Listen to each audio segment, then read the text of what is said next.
Visa জটিলতার কারণে দুবাইয়ে কমেছে পর্যটক সংখ্যা, যার নেতিবাচক প্রভাব পড়ছে বাংলাদেশি ব্যবসায়ীদের উপর। একই সঙ্গে বিমানের টিকিটের ভাড়া বেড়ে যাওয়ায় বাংলাদেশ থেকে পণ্য আমদানির খরচও গেছে বেড়ে। তবে পণ্য বিক্রি করতে হচ্ছে আগের দামেই। সংযুক্ত আরব আমিরাতের দুবাই, শারজাহ ও আজমান সহ বিভিন্ন প্রদেশে প্রতি ১০০ জন ক্ষুদ্র ও মাঝারি ব্যবসায়ীর মধ্যে অন্তত ৪০ জনই বাংলাদেশি, আর ক্রেতাও শতকরা ৯০ জন বাংলাদেশি। এই ব্যবসা বান্ধব এলাকাগুলোতে দেখা দিয়েছে নতুন সংকট। আমিরাতের ভিসা বন্ধ হওয়ার কারণে পর্যটক ও জনশক্তি কমে আসায় বিপাকে পড়েছেন ব্যবসায়ীরা।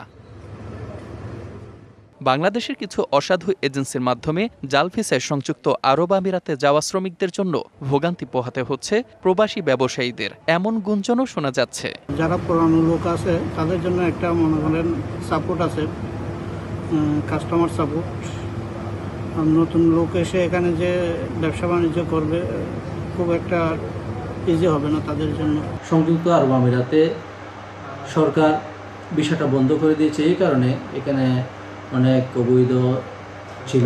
এরপরে জাল সার্টিফিকেট, যেগুলো জাল সার্টিফিকেট দিয়ে ভিসা বের করছে, সেই জন্য টোটালভাবে ভিসাটা বন্ধ করে দেওয়া হয়েছে।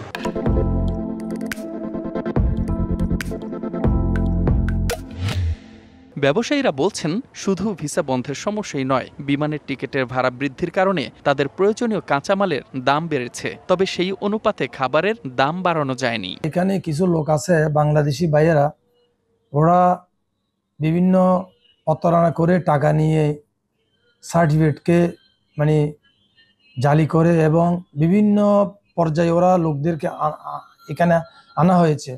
ওই লোকগুলো এখন বেকার। তাহলে আজকে এই কাজটা যদি না করত তাহলে ভিসাটা আজকে বন্ধ হতো না। আরব আমিরাতে ভিসা বন্ধ থাকায় বাংলাদেশের জন্য শ্রমিক সংকট দেখা দিছে।